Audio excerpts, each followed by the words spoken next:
Koléafé. Yeah. On est là. Koléafé, Abidjan. Voilà.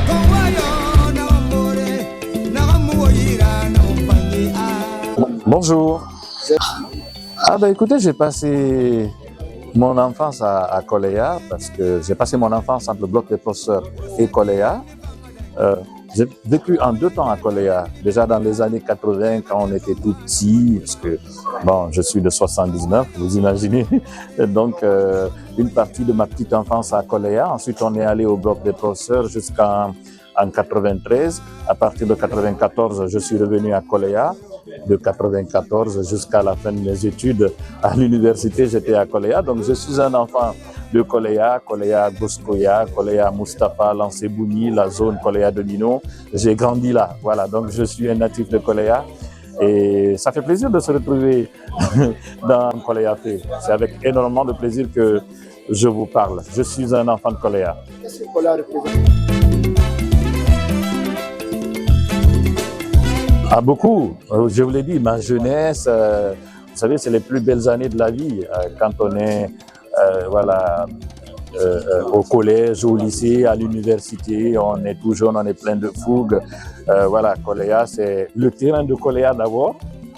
Vous savez, on y allait tous, soit pour jouer, soit pour regarder les grands frères jouer, nos clubs, le Oreya, Atlético de Koléa, Baraka, Éléphant. Bref, tous les clubs qui gravitaient autour de ce terrain. On a vu énormément de stars éclore sur ce terrain, bien évidemment de Koléa. Bon, Koléa, c'est aussi le lycée Koléa, puisque j'ai fait la 12e et la terminale là-bas. Ensuite, j'ai enseigné l'histoire au lycée Koléa là-bas. Voilà, Koléa pour moi, c'est aussi Goskoya, toute cette zone Lansebouni, Sono Mondial, ouais, parce que effectivement j'ai été DJ quand j'étais à l'université.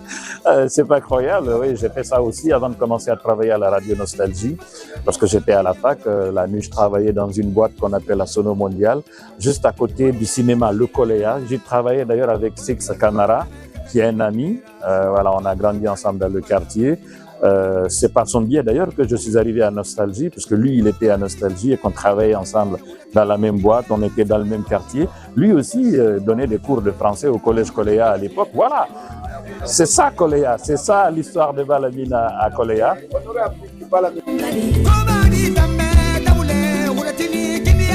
Ah non, ça par contre, c'est pas vrai.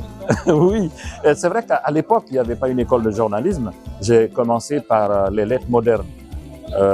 Après le DOG, la 2e année, il y avait un concours d'orientation, parce que voilà, il y avait ceux qui font lettres modernes, sciences du langage ou philosophie.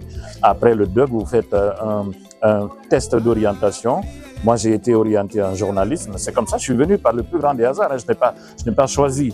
On m'a orienté là. Et effectivement, je n'ai fait que 2 ans de journalisme. La licence à Symphonia, puisque Symphonia venait d'ouvrir. Donc on a quitté la faculté des lettres au bloc des professeurs. On est allé à Symphonia. Pour l'année inaugurale, on y a fait la 3e année. Juste après, Kuntia a ouvert. Et on est allé à Kuntia pour faire la 4e année. Donc j'ai eu la chance de faire 3 universités dans mon cycle. Donc la lettre moderne à Gamal, la licence à Symphonia et la maîtrise du côté de Kuntia à Lizig. Ah, il y en a tellement. Mais c'est là que tout a commencé. Parce que les gens ont découvert Balamine, le commentateur, le narrateur des matchs. Mais ça a commencé là, dans les tournois de Bundesh, dans le quartier, depuis tout jeune. Effectivement, j'étais passionné par ça, je le faisais. On appelait ça Antenne 2 avec les shérifs.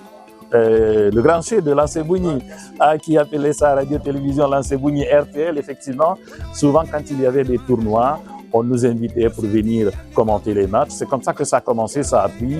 Bon, on a vu défiler quelques stars quand même, les Nabi Keita à l'époque, quand il jouait des tournois de Bundesh. Nous, on était là derrière le micro pour commenter. Et effectivement, ça a commencé comme ça. C'est des années de passion parce que j'étais passionné également par la radio, j'aimais beaucoup écouter RFI, BBC Afrique, Africa numéro 1, le multiplex que dirigeait Jacques Vendroux dans les années 90. Je ne ratais pas le championnat de France. Peut-être que ce goût du commentaire des matchs est venu également de là, parce qu'on suivait les performances de Titi Camara à l'époque, de Salam Soa Martigues, de Socrates. Bref, Koleya, c'est une belle partie de ma vie, parce que c'est la partie la plus intéressante, la plus passionnante, parce que c'est la partie la plus jeune de mon existence. Voilà, Koleya, c'est dans mon cœur et ce sera toujours dans mon cœur. Merci de faire la promotion de Koleya. Je vous suis de temps à autre et merci donc de faire la promotion de notre quartier, de notre localité, des personnalités qui ont marqué l'histoire de Koleya. Et je vous embrasse. On est ensemble. Merci. Merci.